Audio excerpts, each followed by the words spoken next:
Chris Gunzz here with one of my favorite fighters to watch over the last decade, longer than a decade actually. Like 14 years ago, my next guest was a member of the 2000 U.S. Olympic team, and he's not done yet.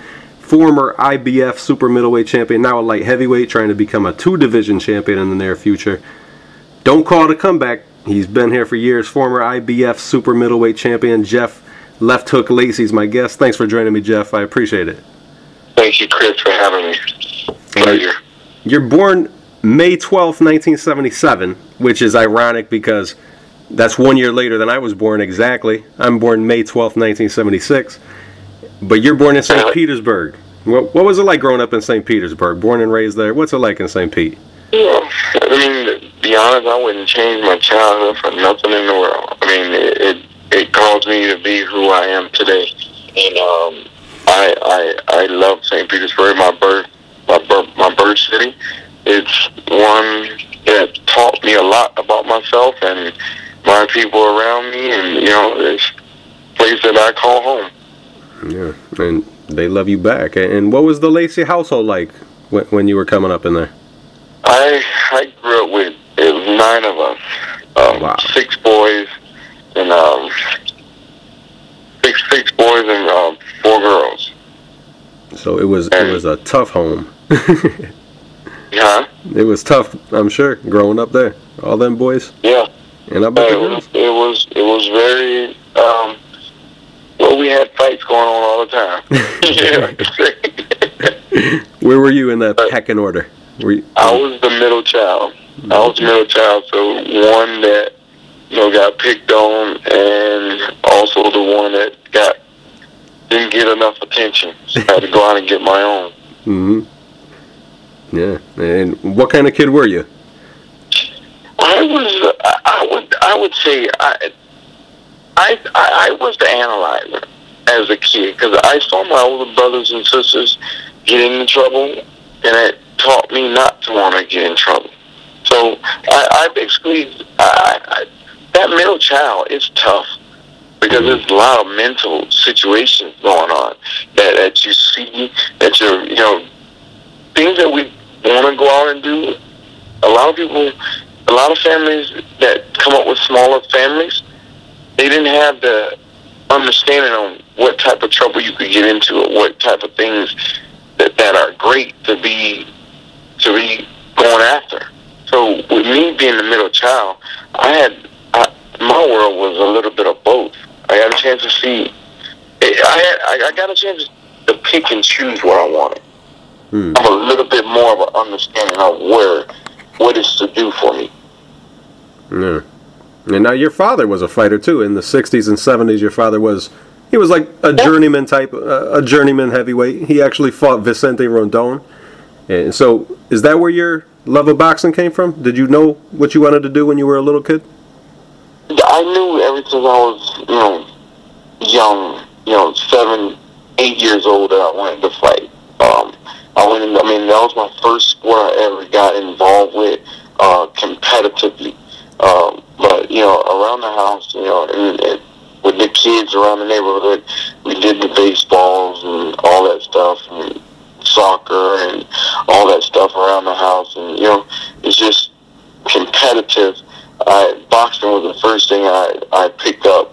I did a little bit of basketball, but it wasn't the different attention that I got out of boxing whenever I did it, because it was more of a one-man sport. It's a team, but I have to go in the ring and fight. So it was something that I grew to love. I mean, I love a lot of the different sports, but boxing was one that I felt like I had to, all the wheel, whatever I do, it's going to come out in that square circle. Yeah.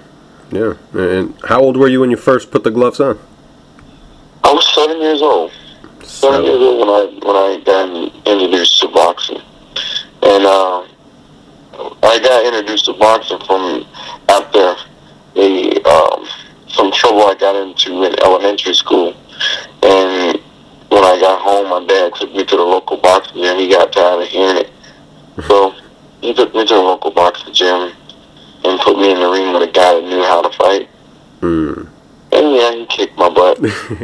But the strong will, and you know, as a kid, I sit back and think about it. As a kid, you know, getting my butt kicked by someone that knew how to fight, I had no clue on what the heck he was doing. He beat me up, and I wanted more. I wanted more. I kept coming back to the gym until a trainer at the time told me, "Hey, Jeff, we see you here all the time, so why don't you just start understanding the lessons of boxing so you understand what he did to you?" I was like, okay. And I was all excited. From that point on, boxing was my number one love. And so you got your butt kicked the first time you get in the ring, but would you say that you were good at it right away, though? Or just like at first, were you tough? I was, you know, as a kid, it's all about being tough. You don't understand the skill level of having things. It was about me knowing that I was tough enough to do what I did. Not the fact that I had the skill. I knew the skill would come along, but I had the mental toughness to take those punches and want to come back. And that right there, that's the beginning or the end of most fighters that walk into a gymnasium. If either they're going to say they're going to get up and continue to keep fighting, or they're going to say, no, this is not for me. Let me find something else. Let me go to fingernail painting or something, or anything other than, you know, some physical that conflict pain. Yeah. I was a young kid that knew, you know, for some whatever reason, I didn't know at the time, but I knew I had it in me. I mean, and knowing that my dad did it, but not to what magnitude at the time. It's just, it found me. Boxing found me. Yeah. And how old were you when you started competing? Because you had a real long amateur career with... Yes. I was 8 years old. Yeah, I couldn't compete until I was 8 years old. Okay. And right from there. That was one of the most amazing amateur careers. Nobody fights as much as you did. How many fights you have total? It was like well over 200 fights, right? 220 amateur fights I've had. That's incredible. And you won like 209 or 210 of them? Yeah. Something like that. Yeah. You don't hear about that no more. That's incredible. You don't hear about, you know, kids getting beaten at the age that I got into it and sticking with it the whole time, the whole way through. And I guess it says a lot. I mean, well, for me, it says a lot. But you're right. You don't hear about it much anymore. Nope, you don't. And it brought you all around the world. You had the opportunity to go to places and see places that kids in your same environment growing up never would have had a chance to see in any other sport or doing anything else. Where's some of the places that you got a chance to see growing up that you're happy to have seen? Well, in the beginning, I mean, seriously, Chris, for me, it was the fact that I was a young kid growing up in a like I said, the middle child, not getting all the attention that I wanted when I wanted it. Boxing gave me that. Boxing delivered that to me. Whenever I went to these boxing matches or even to the gym, you know, I was the center of attention for myself. I felt I was alive. I felt what I said and what I did was being watched or it cared. So that's what really sparked my flame, is because it was attention that I was getting. And not only that, once I started to get my name out in the newspaper and people started to hear more and more about me, I wanted to freaking add fuel to it. And that's all it was for me. You know, it was genuine love and the respect and the attention that I was getting coming from a family of 9. Yeah. That being in the middle child, I never got it. Yes. I thought I would get it another way, and it was in a positive way. Now, see, you don't even hear many people realize that about themselves. That's what makes you stand out too. You know yourself, I think, better than most people, or you're more in touch. I think, Chris, everything happens for a reason. I can remember my childhood years, you know, my brothers and sisters, you know, doing the good and the bad, and I kid you not, I remember like this was yesterday. I was standing out in front of my front yard. It was just me by myself, and I looked up into the sky, and I said, I didn't understand it was a prayer at the time, but I looked up into the sky. I said, I would just want everybody to be able to know my name. For me, from from St. Petersburg, Florida, I said, my words, same words. I said, I want everybody to know my name from little old St. Pete. Look now. I mean, it was answered. It was answered. It was. It was. And it took you all the way to the Olympic trials in 1996. You didn't make the Olympic team that year, but no. You had guys like Floyd Mayweather on that team, Fernando Vargas, and David Reed won the gold medal. How heartbroken were you to not have been a part of that team in Atlanta? You know what's funny? David Reed, that was a weight class that I was supposed to, I was competing in. David Reed fought Darnell Wilson. I fought Darnell Wilson in the semifinals. I lost to Darnell Wilson. Basically, what I'm trying to say is I was in arm's length. I can taste it.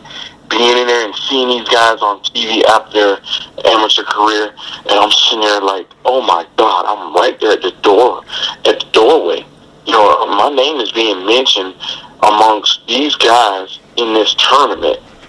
So that just added more fuel. Heck no, I didn't see the end. Heck no, I looked at myself as being a young, just like we go to school, go to elementary school, you go to middle school, you're on the bottom of the class again. And that's the way I looked. That's the way I looked at my ladder climbing as a professional fighter, as an amateur fighter. I looked at it that way. I'm like, well, if I'm here with these guys that's on top, and I'm in the months of being mentioned about these guys, why would I want to stop now? I'm young in the game. Mm-hmm. And that's the way I looked at it. And that's what I still look at. Lots of things that happen in my life. Yeah. And can never, once you start to understand that age controls what you can do and what you can't do, hey, you just start listening to everybody else that don't know you. Yeah, and you didn't turn pro, so you wanted to try for the next Olympic team, and why did you decide to stay amateur and not go pro? I mean, you had to get offers. You're one of the most impressive guys. Had so many fights. I'm sure you had offers to turn pro.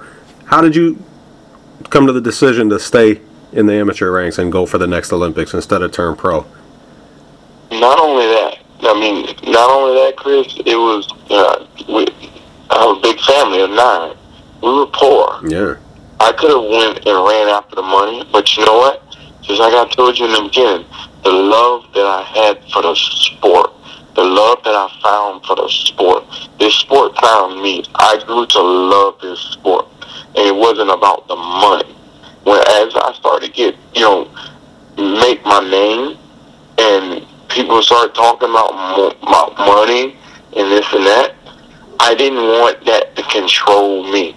As bad as I needed it, as bad as I knew my family needed it, I still had my family and friends telling me, Jeff, you should go to the Olympics. They always instilled that into me. Make the Olympic team, make the Olympic team, make the Olympic team. So that's what I wanted to do. And it paid off in 2000. That's why I never changed. Yeah, you made the team in 2000, and you went to Sydney, Australia. That was where it was held that year. How did you feel making that team after planning it? It didn't have to go that way. You could have waited that long and wasted 4 years, but you actually made the team. How'd that feel? Chris, it was the best feeling in the whole world. I bet. Like I said, I stood out in front of my house and said I wanted the world to know my name from little St. Pete. You know, I mean, there's been times where I've been on the road with amateur boxing, and they would ask where am I from, and I was saying St. Pete, and then follow that, I had to say a bigger city next to it, Tampa, Florida. So, and no one even knew where this place was, and it's just, you know, for me to put that on the map along with other fighters that's from the area, Winky Wright. It was amazing. Just, I mean, again, Chris, I've never lost the sight of me understanding I'm the middle child, never got the attention. So again, everything that I did, everything that I've done is because I was wanting attention, and I started out as a kid not getting it. So everything came from just wanting attention. How crazy is that? It ain't got nothing to do with money. You know, I didn't start boxing because it was money. Now, if it was that, you wouldn't have probably saw me as an Olympian. It was me wanting attention. So that's why I chose to stay and go to the Olympics, because I never heard of anybody from St. Petersburg, Florida, going to the Olympics. I've heard of other people being in St. Petersburg, Florida, with nice cars and nice houses with money. So that's where I saw, hey, I don't want to do what everybody else is already doing.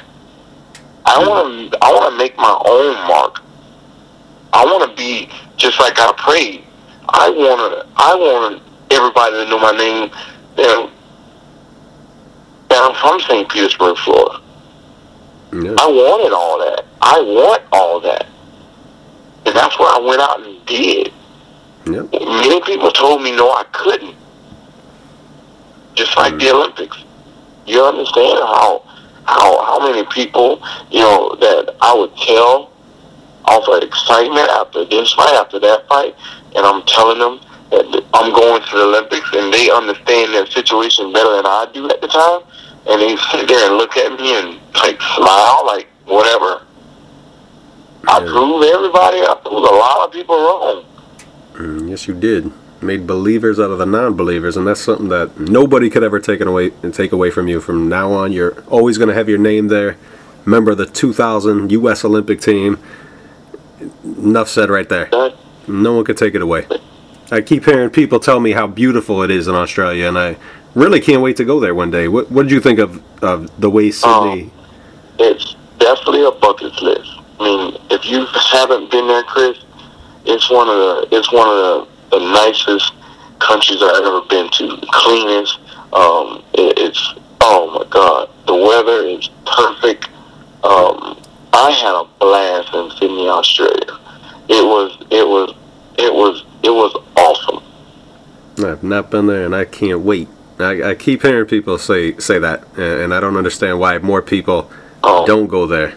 I heard so much about it. It was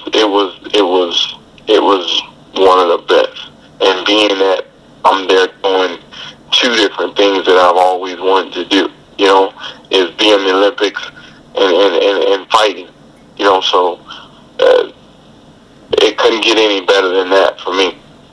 Yeah. How'd the games come off? Like being a part of that and seeing the festivities happen. What do you remember most about it? Ever since I was, you know, I would say 13, I started dreaming of talking about me wanting to go to the Olympics. I will tell you, as we walked around, you know, all the different countries, you know, and as they started announcing the countries walking into the arena, they would call out the country that's entering, and, you know, that Olympic team. And when United States, it was alphabetically. So United States was, you know, we heard so many countries until we got to the U's, United States. And hearing the crowd after every one of those, as we was walking around the outside of the arena, waiting for our time to come, waiting for our alphabet letter to come up. We hear all the chants and the hurrahs, and only thing we didn't see, because we was on the outside of the building, was the sparkles of light from camera flashing as the countries walked in and they was being represented. When it was finally time for us to walk into that arena, Chris, it was like me waking up from a dream. I was 22 at the time. It was like me waking up from a dream that I was 14, 12, 13, 14 when I started dreaming about the Olympics, wanting to be in the Olympics. It took me back to that age where, like, wow, I cannot believe I'm here.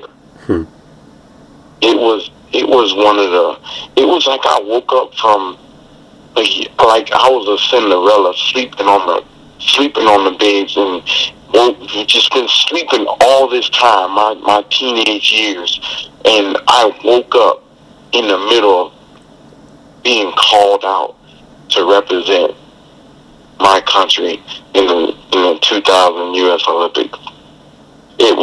My heart was pumping harder than it's ever pumped fighting someone. My heart's never pumped this way in my life before. It was unreal. Could not believe I did something that I had no understanding that I would ever even get to. That's amazing, man. You describe it like I feel like I'm an Olympian. I can see it. Okay, if you feel that way, I'll add 10 to it and actually be that person. It's incredible, man. Incredible. And you stayed amateur after the 96, after you missed out on that team. So you wouldn't want to go to the Olympics without winning gold. How did you feel not medaling and not coming home with the gold medal? Everyone's dream is to win gold, and that's what's running through your head through the whole time of the build-up. How did it feel when you went there and you didn't win? Did it matter much, or were you happy to make the team? Everyone's happy to make the team, and I could hear it from your voice that you were. But I have another story about that. If you know how some people say if they can go back and do things different, they wouldn't. Yeah. I only have one thing that I would go back and do differently.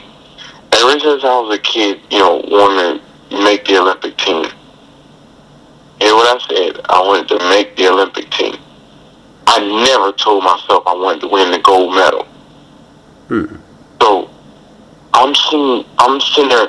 I didn't think about that till after the games were over. I was like, man. Well, when I was there, I started to think about, I want to win the gold medal. It wasn't like it was a desire. My desire was to do something that I knew no one in St. Petersburg has never done. Was make it to the Olympic team. And everybody had said I couldn't do it. I never challenged myself to win a gold medal. So if I could go back and do things differently, I wouldn't have wished for just to make the Olympic team. I would have wished to be the winner of the Olympics. And that makes me feel it's a big difference, because if I'm capable of freaking making, if I was capable of making the Olympic team with all the odds against me, and I did, you can look in the history book and see it. Yeah. And when I challenged myself to be a world champion, I did. I'm challenging myself to be world champion again. I will be. It's a mental game.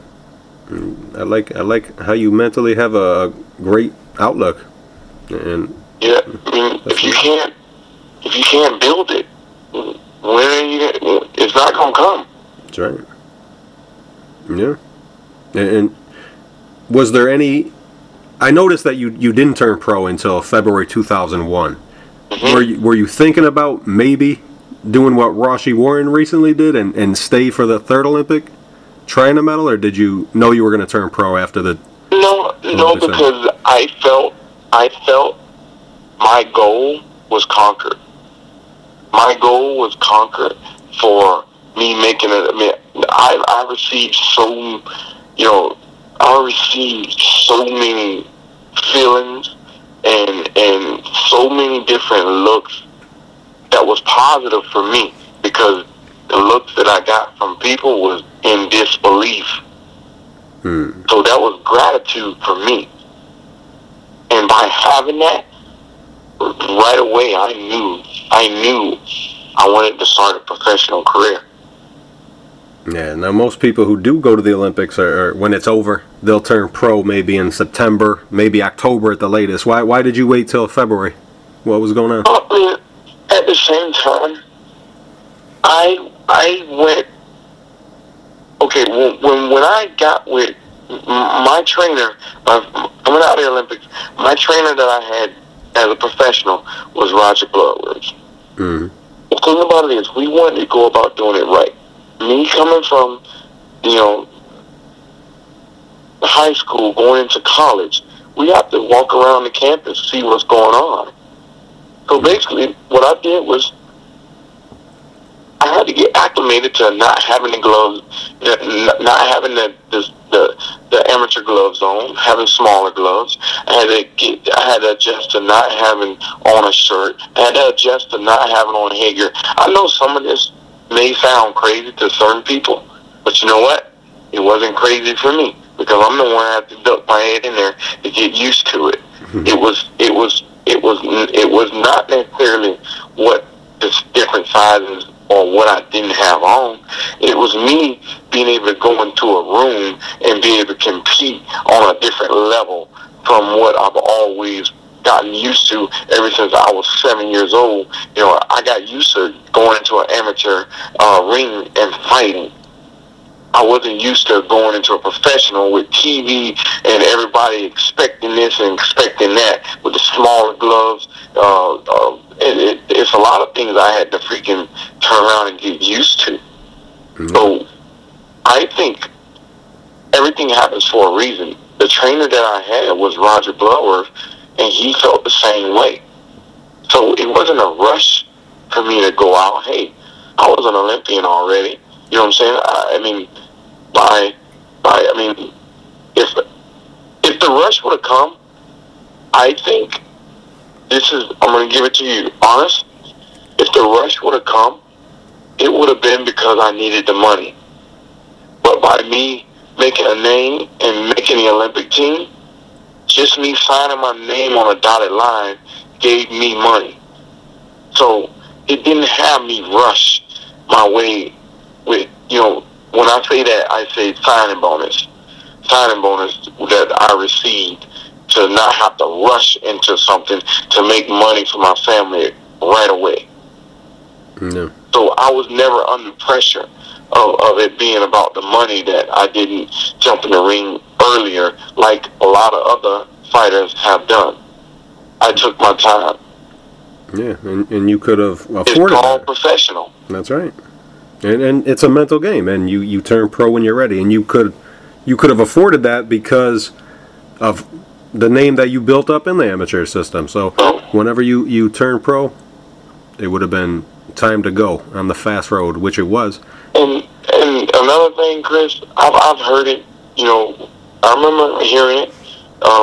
The race between the other Olympians that was, that came out of my class, and I'm like, I'm not in no rush against them. My career is my career. Their career is their career. And it was like, I used to hear it. I mean, I did, but trust me, it didn't become it. I was the first one to win a world title out of that team, but I can honestly tell you, it wasn't because it was a rush. No. Just because of what I was doing in the ring and how comfortable I started to get and what I'd already done. It didn't have anything to do with it being a rush, like the media started to make it seem like, okay, now who's gonna be the one to go out and win the first world title?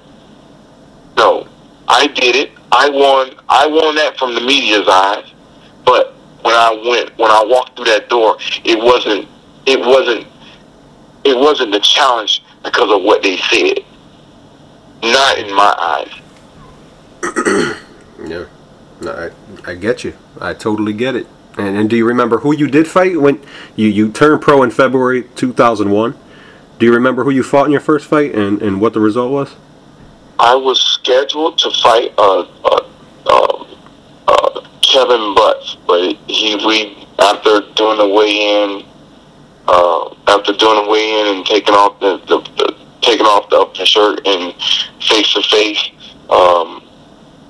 poses, he decided 2-3 o'clock in the morning he didn't want any part of my professional career with his name on my roster, so he hopped the bus and left. So that was a guy by the name of Kevin Butts, and then we tried to get a replacement, and we couldn't find anyone that would take. So I ended up making that fight February on an ESPN card. I was pissed off because that was a Showtime. My first fight was supposed to be on Showtime, and I ended up making my pro debut on ESPN too. And it was against a guy by the name of Tony Artaro. Mm-hmm. And I ended up knocking him out in the first round. Wow. So you do remember. You gave Kevin Butts nightmares or night terrors. He thought he was going to get knocked on his butt. It was funny because when we leaned over after the weigh-in, after we did the pose off, he leaned over to me and said, "Good luck in your professional career." Mm-hmm. Like, huh? What the heck do you mean by that? Come to find out, I got the meaning of it 2-3 o'clock in the morning, because he was like, because he's not going to be one of the names on my roster. Probably a smart move in retrospect. So. And at the time, he had 12 fights. Yeah. Had 12 fights already. It's the physique, Jeff. You look like a monster. You know? You're a monster, man. Not too many guys have a physique like you, man. You're a big dude. Scared him. I mean, fighting is fighting. At the end of the day, I would think, a lot of the attitude would be a lot of mine. I guess that's what I was looking for. You're a fighter. You gotta take what comes with this sport, everything.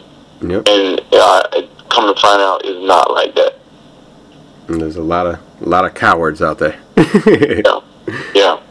So how did you like fighting with the smaller gloves and the no headgear? Oh, trust me, I enjoyed it. I still enjoy it. Yeah, I bet. And by your third pro fight, you're scheduled for 6 rounds already, but you broke your hand against Tony Pope. You scored another first round knockout, but you broke your hand in doing so. That was in May, but then you still fought 4 months later, and you still scored a 1-round knockout, this time against Anthony Greeley. Was your hand even healed after that short time? Yes and no. Yes and no. But as a young kid, I didn't have that time to even think about it, to be honest, because this is something that I love doing. Before I was making money, it's something that I love doing. Still to this day, I love being in that ring, with money, without money. It's the fact that it was the pureness that I started fighting, and that's the reason. Just pure love of this sport. I got to know that first, and I know that's a great thing. I know it's a great thing because it's pushed me further than a lot would even understand, dealing with the circumstances that we face outside the ring. Yeah. And your next fight was on a pretty big card, headlined by '96 Olympian Fernando Vargas on HBO. How did it feel being on such a big card in just your 4th pro fight? Again, I felt just like I felt my name being mentioned along these guys that went off and, you know, started doing things. David Reed had a short career, but he was still, in my eyes, as a young kid, I saw him on TV. And if he was on TV doing it, I was like, wow, I want to be that. So, you know, Roger Bloodworth was a second to with training with Fernando Vargas, with Eduardo Vargas' head trainer. So by me coming up in all the training camps with Fernando Vargas, him showing me the ropes and just being around him, hearing what he had to say, it groomed me a lot. It groomed me. I mean, it's like not a lot of people have that blessing to be able to come up around the great. So I took it all in and really made it work for me. Yeah, I remember hearing Fernando Vargas talk about how not cool Oscar De La Hoya was when he was young, and I know Fernando went out of his way to be nicer and cooler and you know, just show people the ropes of being a pro. How cool was it? And how cool a guy was Fernando? And do you still keep in touch with him? We keep in touch on Facebook here and there periodically. Mm-hmm. But I mean, again, you know, you can't. There's certain. I mean, pressure is brought upon everyone during some type of circumstances. And some of the things I used to hear about Fernando Vargas and read about him and me be around him, I'm like, oh my God, these people are crazy. and just, you know, the type of person, I mean, the type of person he is. I'm not going to say was, the way he is. You know, I see him around his family, his kids, and just the way, you know, and I see him as a fighter. So I got a chance to see a lot about him. And I take my hat off to him. No one can tell me anything bad about this guy, because what I've seen of him, mm-hmm. what matters is him being a family man. That's right. And at the end of the day, nothing else matters. Exactly. Yeah. And at that point in your career, that was the longest you went as a pro. Scheduled for 6, but it was stopped after 3. And you follow that up with another 3-round stoppage a couple weeks later. And the wins and the knockouts just kept on coming. You're already fighting 10-rounders in your 8th pro fight.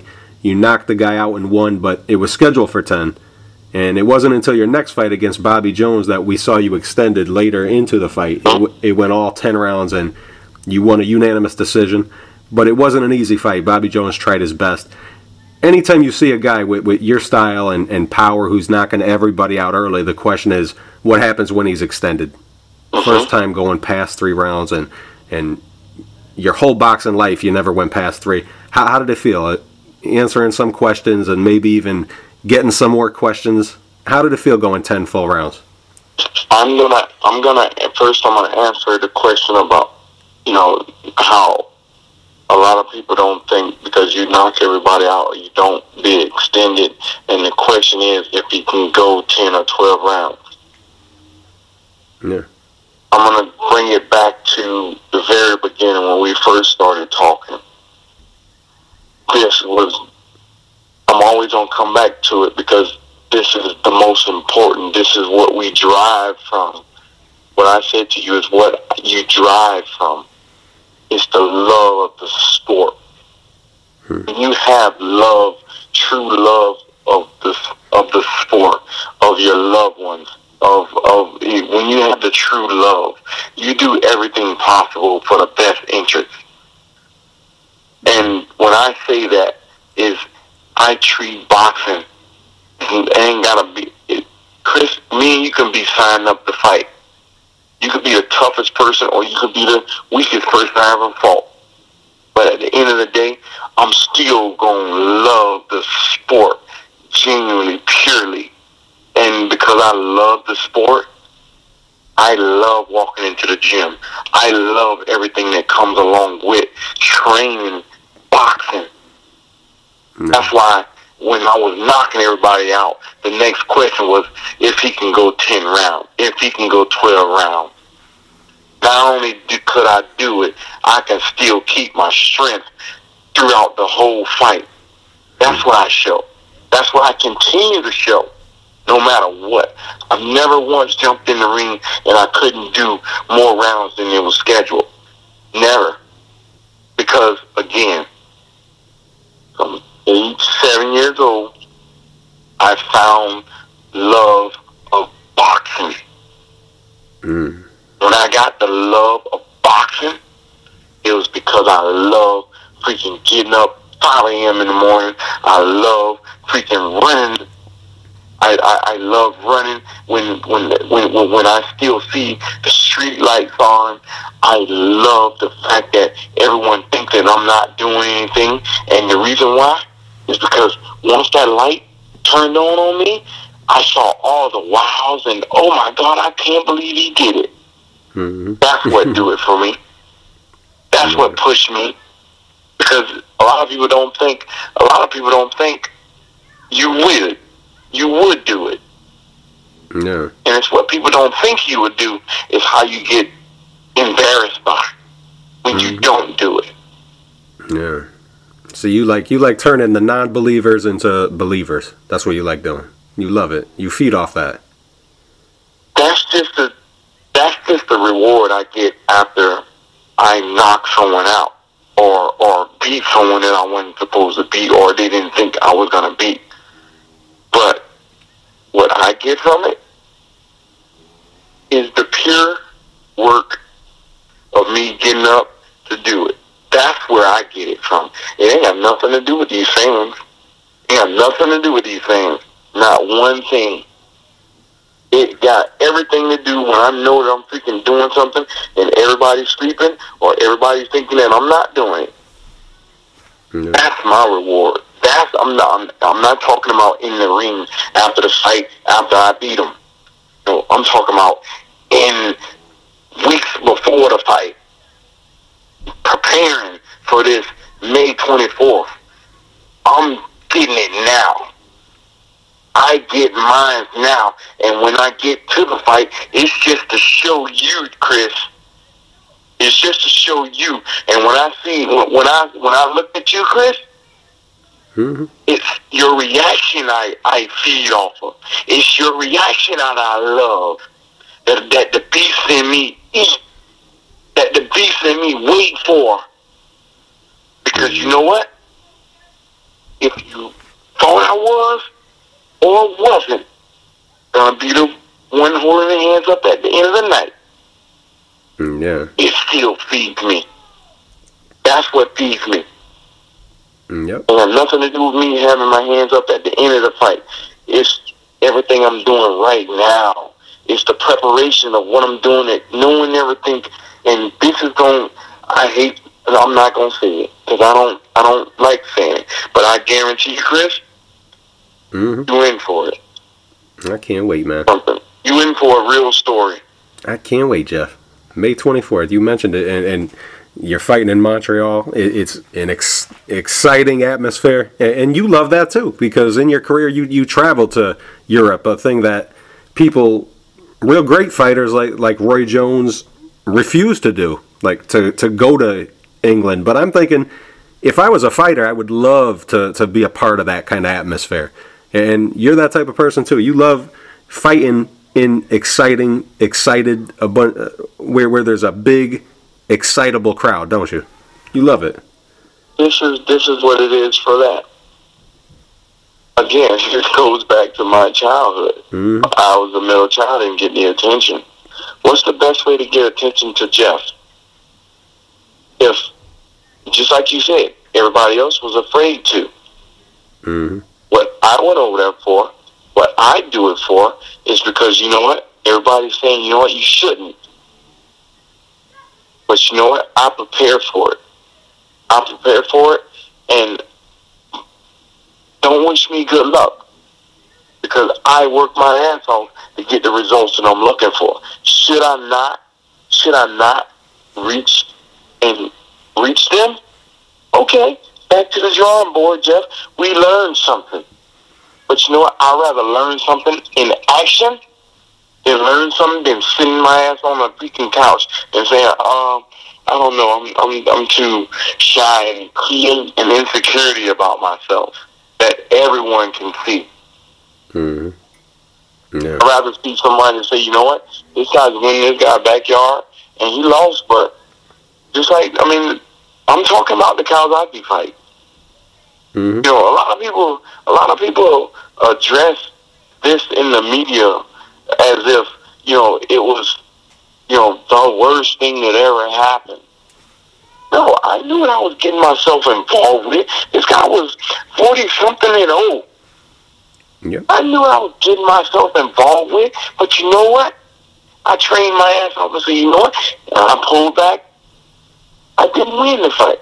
Okay, it taught me a lot about myself.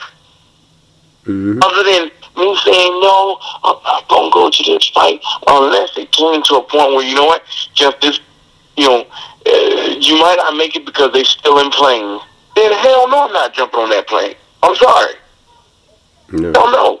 Yep. But if it's come down to a challenge in the ring, I will be there. I will be there. Yep. You never ducked anybody, Jeff. That fight was a great fight. I'll never forget that fight. The atmosphere was incredible. Two guys O's going. I love those kind of fights, and nothing could beat an atmosphere like that. So there's nothing to regret. I love that. I love that fight. That was a great night. Yeah, people can say and they can put tags to whatever they want to put to me, but at the end of the day, Chris, the best thing I got out of it is saying, you know what, Jeff, and if Chris, you was my dad, you will understand it too. We'll be walking away, and you know what, Jeff, and I guarantee you, your talk to me would have been like, Jeff, you know, we didn't win this one, but you know what, I am so proud of you. You know what I'm saying? Because I went and did something that I wanted to do. Mm-hmm. At the end of the day, people can judge and say whatever they want to say. And still to this day, they can say and do and write me off. Well, that's, you're entitled to your opinion. But you know what? It's a stupid opinion, but you're also entitled to your opinion. It's okay. I'm okay. I'm okay with that. Seriously? You think I didn't know it wasn't my day after the first, second, third, fourth round? If I could fucking walk away and say, you know what, let's go home and let's come back another day, I would have, if that was in our sport for us to do it, then yeah, I would have done that. But yep. No, hell no. Yeah. Just like I told you. At some point, you and I are always going to get the goods of what we do in that square circle. That's right. But you got the other guys training hard just like you are.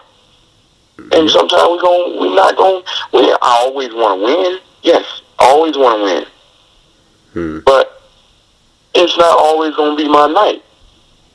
That Calzaghe fight, I knew after the second, third round, it's not my night. Jeff, do we want to sit down here in this corner and say, you know what, it's over? Or do we want to continue to keep going out here for 12 rounds? This guy is hitting me everywhere. He's hitting me everywhere. Mm-hmm. Do I want to continue to keep going out here to do this? Or do I want to just lay down and say, you know what, it's not my night, and I got a reason for it. I got something to say about it. Everybody see it. It's not my night. No. Hell no. Mm-hmm. Let's finish this fight. Let's finish this fight. Despite on what I was going to be talked about, what people was going to say about me. You know what? I chose to continue to keep fighting the fight. You didn't think I knew I was down eight rounds? You didn't think I knew I was down 10 rounds? You didn't think I knew I needed a knockout in the 11th round? You didn't think I needed to freaking win something, from heaven needs to happen for me in this last round.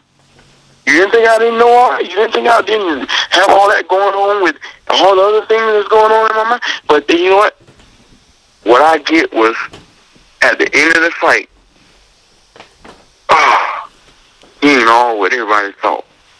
Really? Really? You just saw me take an ass whooping for 12 rounds. And that's the only thing you can come up with is, my skill level. You know, they didn't say nothing about the skill level. It was about me as a whole. He's not all what everybody thought he was. No. When I can sit back and say, shit, it was my 22nd professional fight. Yep. I was fighting a guy that had fucking more knockouts than I had fights. That's true. I was inexperienced. I was in his backyard. I was a young bull. But that's the only thing they can turn around and say about me. Wow, he's not excited. He's not. I mean, boxing is about a challenge. Somebody's going to win and somebody's going to lose. Every time we go in that ring. So you mean to tell me if I would have lost all my fights, I would have just been another has-been. Another wish I would have, could have. This sport is, I mean, the world. I ain't going to say this sport because it's in the world. This world is very, very, judgmental. No. It's judgmental and unfair due to the circumstances of what we do. Yeah. A lot of people that judge don't have a clue what a fighter deals with inside that ring or outside the ring for them to judge their opinion. No. It was never like this, though. I mean, now you'll have people being written off after one loss. It wasn't like that back in the day, though. Yeah. Yeah. It's a fickle sport now. The fans are fickle. Yeah. And you just bless them and say, you know what? Hey, it's whatever. Yeah. I learned to not connect to that. That's where I connect. That's what lost me. When they say Joe Calzaghe did something to me, hell no. Joe ain't do nothing to me. The public did something to me. Because I realized y'all didn't really give two shits for me. Yep. Y'all just like what I was doing because I was giving y'all entertainment. Mm-hmm. It's a big difference. Yep. It's a big difference. Huge difference. Yeah. And that's what I lost. That's what I had to go back and regain. That's where all of my mental shit went. Yep. And Joe didn't do anything to me. Joe just gave me my first loss. Yeah. I've lost before in the amateurs. Mm-hmm. And I bounced back. Yep. For me not to be able to come back, it wasn't Joe. I can still physically throw a jab and right hand, uppercut, left hook, all other combinations of boxing. They have nothing to do with Joe. It was you, the public. Yeah. But I'm just keeping it real. And now that I had to understand that in these years down, May 24th, you're going to see it. You're going to see the difference. I didn't realize it. I did not realize it after the Calzaghe fight. I didn't realize I lost who Jeff Lacy was. The beast in me was coming to the ring. I didn't realize any of that was gone. Mm-hmm. Because I started fighting with the Jeff that plays with his kids. The regular Jeff. I mean, I'll show it to you. I'll show it. Mm-hmm. I'm a believer already. I don't know why people are like that though, but I think that someone like you, and I think I'm that way too. Like you feed off the excitement, but if there's people putting you down and writing you off, you kind of feel like there's no excitement there to feed off of anymore. So you kind of got to find a new way and a new reason to fight for, and it takes a while to come back, and that's what it does. Sometimes it takes a while to build up something to fight for all over again. I'll tell you exactly what it is. You know, you see, before the Calzaghe, you see all your fans, and you see them cheering your name and pulling you left and right. You see them all as a whole. You see them all as a whole. After that 45, 50 minutes of fighting, you see rejection as a whole.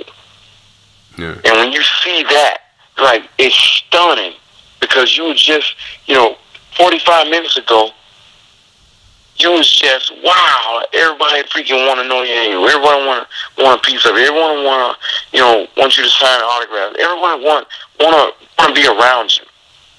Mm-hmm. And when you see it as a whole going in, it's all good. You don't know how to understand who's real around you. Obviously, I didn't understand who's the real around me. And it took the time after that Calzaghe fight to find out who was the real people around me. And that's what you start to focus on to get you to come back. And when you start to focus on what's real, okay, now it's real. Now it's real. Now I can go out into the world and be me.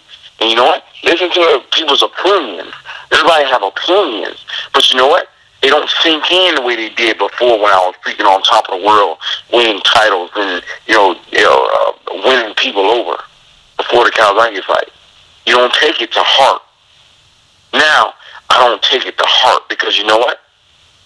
The few people that I have it for, the few people that I go out and I look for the reply from. Mm-hmm. I can put them on one hand, and these are the people I look to amongst all 90 billion people that's out in the world. And I just look at these people that I hold in my hand, and I do it for them. That's my why factor. That's my why. These are the ones I need to get that confirmation from. Not the 90 million people that's fake about it. That's what I lost. That's what I didn't have the understanding of. That's what I have the understanding of now. And seriously, mm-hmm. your family, Chris, mm-hmm. your family can floor you right now, other than me, my friends, and everybody else outside of your family. They can floor you. That's what I know I have right now in this one hand. Those are the people I received the confirmation from now. I will never lose that again, because I know what it felt like when I didn't have the understanding, when I had 90 million people in this one hand. You get it? Yeah. It's incredible, man. And get it? I get it. And I get it, Jeff. That's what it is. It's not the 90 million people no more. It's Jeff understanding the world, understanding how to operate, the experience in what I do now. My reward is my kids and my family and my true fans. That's it. Those are the 5 people that's in my left hand. Yeah. Those are the 5 people that's my right hand man. Yeah. Let's. When I tried to hold the weight of the world in one hand, I got a chance and I lost myself. Whoa, what the hell going on?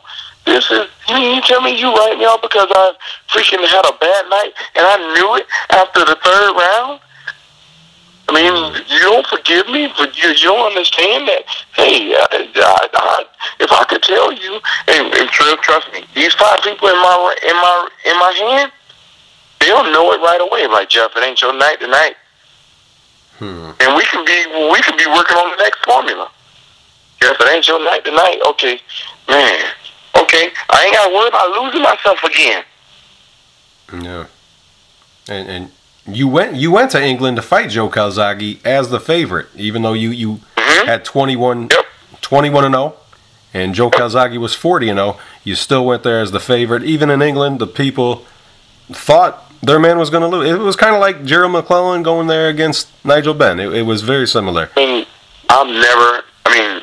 This is when I knew that I was really doing something that really grabbed a lot of attention. When I landed in England and, around the hotel, I would do my little runs and, some people, I've had conversations with some of the fans that's there, and they would literally ask me, who am I fighting? I'm like, Calzaghe. They didn't know who the heck he was. Wow. And that was shocking to me. Yeah. They knew who I was, but they didn't know who their guy. I'm fighting his backyard. They didn't know who Calzaghe was. Yeah. Wow. That shocked the shit out of me. Yeah. And that is crazy. Yeah. That shocked me big time. Yes, it does. Shocks me. I can't believe that. And trust me, I'm not lying to you because I saw it for myself. Mm-hmm. I spoke to the people. Yep. So when you went there, did you realize that Joe Calzaghe was as good a fighter as he's looked at as today? Some people even think he's the best British fighter of all time. Where do you rank him? At the end of the day, Chris, if you show for what you do, you cannot deny it. Cannot deny it. Should he lost, he would have been in my position. Yeah. He would have been talked about the way I was. Mm-hmm. Yeah. It's all about what we do in action, not about what we talk about wanting to do. That's why I'm not a talker. I'm an action guy. I don't talk about what I want to go off and do. I keep that within because that excitement is more excitement for me when I reach it. Because I know the excitement that I'm going to get from the audience, it could go either way. And I could read it in a totally different way. Mm-hmm. So it doesn't matter. That doesn't matter. So I keep it brewing inside of me for my celebration when I do it, when I reach that goal that I felt that I've been freaking working at for a very long time. Yeah. And losing that, you go on, you get on the plane, you go to England, undefeated champion, the toast of boxing, and you come back with that one loss suddenly. Mm-hmm. What did you see that was different in your personal life and amongst your family and friends and the people that your so-called friends, I guess? Was it a stark difference in your personal circle? Well, in my personal, you know what? My personal circle, I didn't see much change. I didn't see much change in my personal circle. Mm-hmm. Because they with me 100%. Their heart is in it just like my heart is in it. So, the biggest change, yeah, of course there's sorrow, but that's pure. That's real. You have to expect that because they love you. No. But on the other hand, talk about all the other people on the other side of that, it's just as they say. You lose, you lose, they stop answering the phones, they start wanting to hang out with you. I'm like, hold up, it was one bad night, and it's like that? Like, okay, I give you a brand new Lamborghini. But Chris, you lose, I'm coming to get that back. But they don't tell you that. But they gave you the Lamborghini. You been driving around. You know what I'm saying? Now, you known for driving this Lamborghini. Yeah. Turn around and lose something that you didn't realize that Lamborghini came with. Okay, now they take it back. That was what was happening to me, my fans. I was driving a Lamborghini because what I love to do, it was go back to the beginning, I want everybody to know my name, Chris. No. I want everybody to know my name from little old St. Pete, Chris. I walked into this guy's backyard. I'm the favorite. 21-0, 42-0, 41-0, something like that. But I'm the favorite. Walk into his backyard, running down the street, eating out, have a conversation with his people. Who are you fighting? Don't know who he is. Yeah. That was a. You tell me. Yeah. You tell me, how would you have felt after, everything just getting taken away from you, like right just while you was in there fighting, just because of the decision, just because of a decision. Now you're no longer the person. They make you feel that you're no longer the person that you've always been. But you know what? Not only that, you was having a bad night early in the fight. It's like waking up. You're like, we wake up with a cold or sickness, and we can't go to work. But then they sitting there talking bad because they don't know you have a cold. Or they don't know they don't know you having a bad day. But they judge you as if, oh, he's not on with that.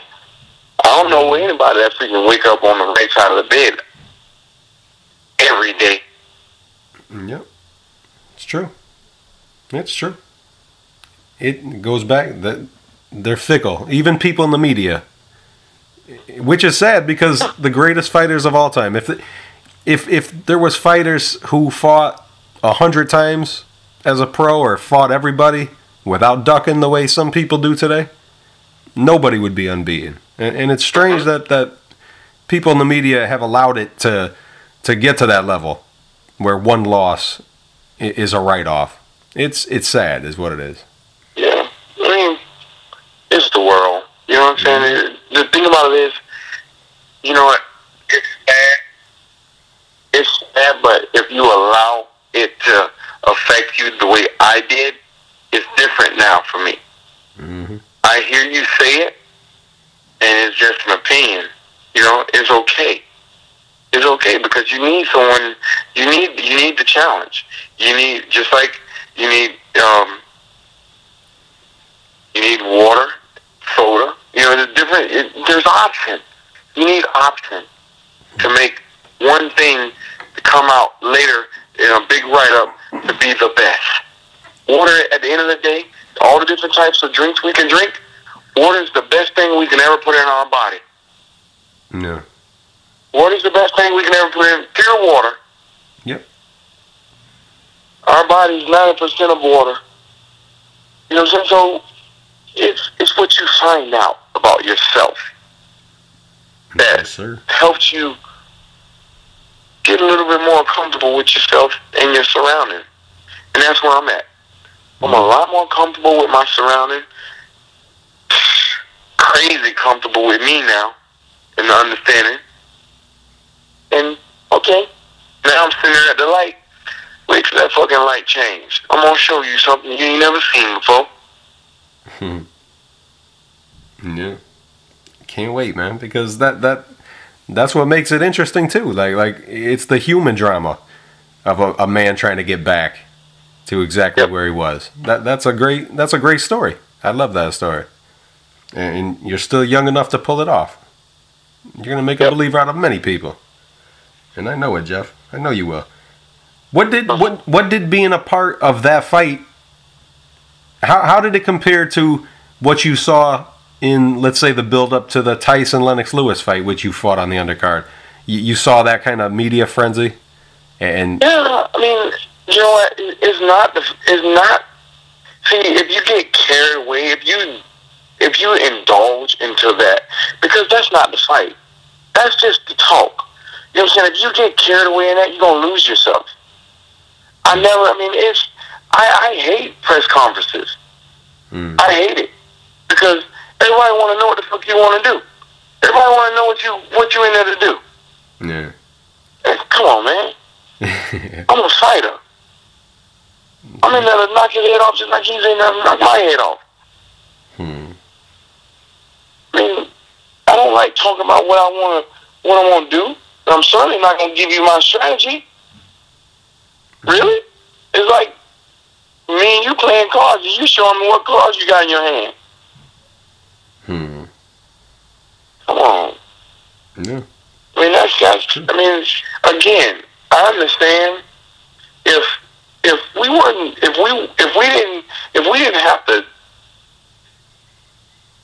didn't have to make a build up. If we didn't have to do a build up for an audience that don't know or don't watch, there wouldn't be press conferences. Press conferences for people we have to get their attention to want to watch. Yeah.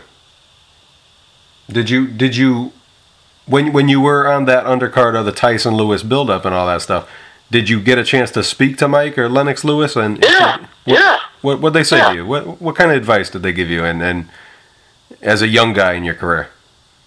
And I mean, basically, I didn't speak to Lennox Lewis, but I spoke with Mike Tyson on a couple different occasions.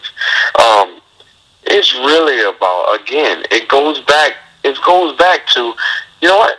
If your vehicle, which is, I'm saying your vehicle is you, if you're not prepared, why would you, if your car is not prepared to run a 100-mile race, why run in a 100-mile race? No. Yep. That's basically it. Prepare yourself. Treat your game. Treat what we do with the respect, and not like a woman that you know you can get away with and cheat on her. Because you're only cheating on yourself in the long run because you love her. You love her at the end of the day. But you know what? When she find out and she leave, you gonna hurt yourself. Yep. Same thing in boxing. If you really want it, do the work for it, and it'll keep treating you right. Would you say that Mike told you something like that? Speaking to Mike Tyson. Yeah. In so many words, over the different occasions, yes. You have to love what you do. If you don't, go do something. Find the love. Find your passion. You know, a lot of these fighters, they're doing it. I understand they're doing it to make bills. You know, doing this. I mean, but this is a dangerous sport. And you may get away with it for a long time, but one day, you know, boxing it only take one punch or something to accumulate that you never knew or thought about having in the first place. So treat it serious. Take it serious. No. And anybody, if you ever hear anybody say anything about me not being in shape for any fight, they tell me a lie. That's right. Always in shape. I never saw you out of shape. Always looked exactly the same. But I've heard of it, you know, it's like, I don't think he was in shape for the Calzaghe. Seriously? You think I could have took all them damn punches and not been in shape? Crazy people. Crazy. It's crazy. I mean, it's nuts. People just talk just because they want to have their voice heard. Yeah. You said it. And that's true. You're still unbeaten. I just wanted a couple career highlights and where you felt you were. You fought Ross Thompson early in your career. Before you fought, it was actually for your first pro title.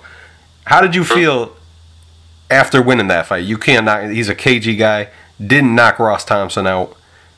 Yeah, how did it feel? He was a very crafty, hard to hit guy. And seriously, Chris, it took a mental ability to say, you know what? Because it took a mental ability to take me to win that fight. Because when you have a thought of doing one thing and it's not happening, 9 out of 10, you lose the focus, or you start questioning yourself. Mm-hmm. And that's when you have to start looking deeper within and saying, you know what?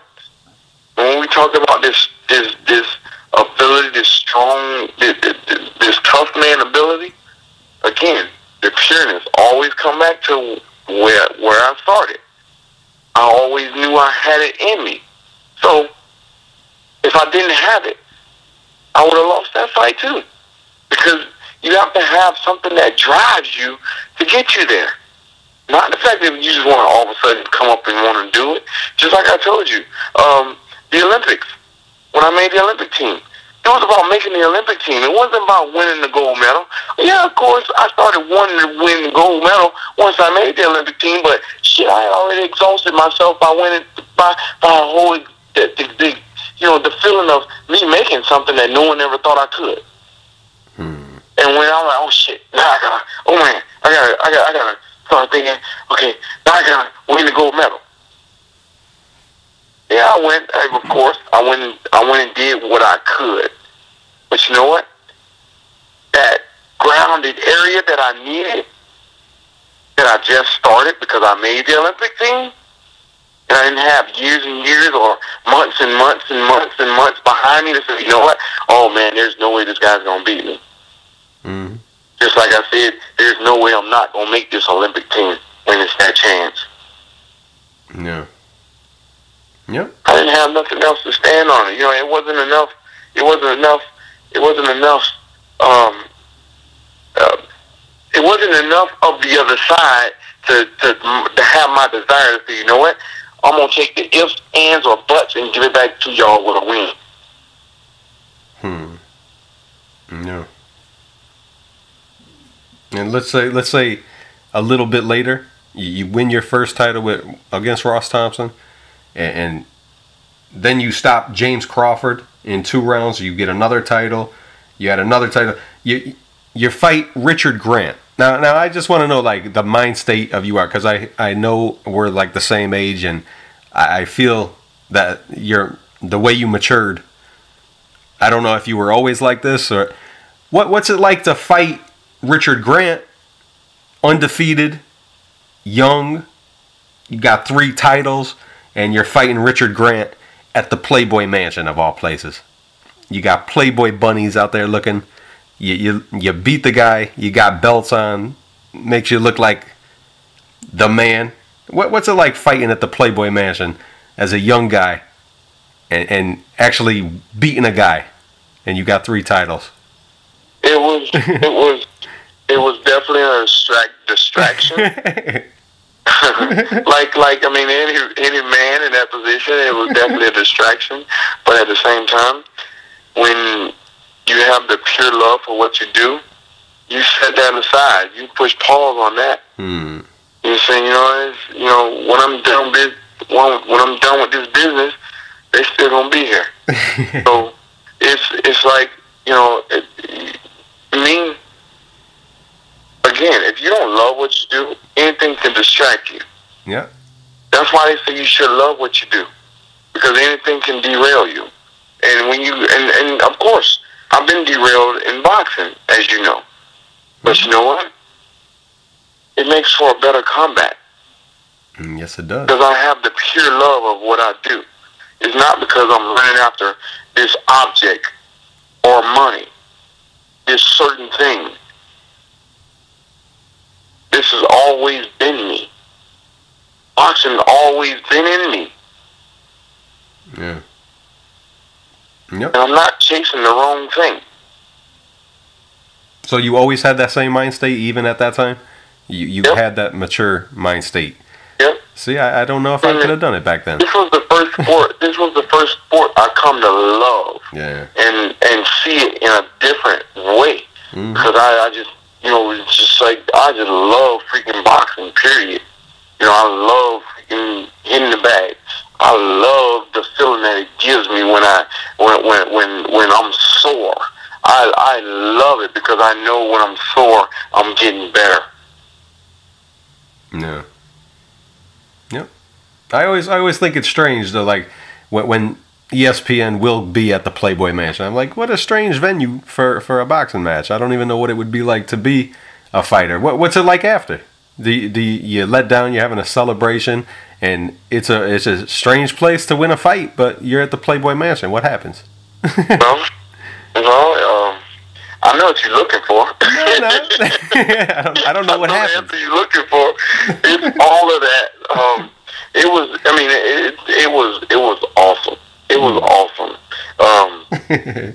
I just have to sum it up and say it was one of the. I would love to fight there again. I'll bet. See that? Enough said. I would love to fight there. Yeah, I would love to fight there again. Yeah.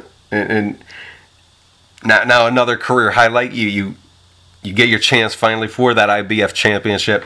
You are undefeated going into that fight. How do you feel going into that fight with Sid the Jewel Vanderpool? You're undefeated, getting that shot at the IBF championship. Do you feel like there's nothing stopping you? Are you nervous? How do you feel going into that fight? I'm sorry. Say that again. How would you say your mind state was for that Vanderpool fight and the IBF championship? Are you nervous going into that fight? Are there any more nerves? You've done this your whole life. Not at all. Walking into this, I mean, for my world title. I mean, Chris. Again, this is something that I know. I feed for the attention. Ever since I was a kid, when I wasn't kidding it, I feed for that attention. And the fact that this guy was, oh my God, it woke me up. It made me do everything twice, 3 times, 4 times. It seriously, a lot of people, if you don't have the true love for what you do, you're gonna look for a back door. I'm trying to walk through the front door. Anything that boxing has to give me, I'm trying to walk through the front door. They gave me Calzaghe. I walked through the front door and fought him in his backyard. I get up off of stuff like this, because it feeds me. The beast in me love it. I don't know. This type of stuff really makes me feel alive. It makes me feel. It makes everything like come to be real. Like, okay, let's do it. There is no fear when it comes to that. There is no fear for me when it comes to that.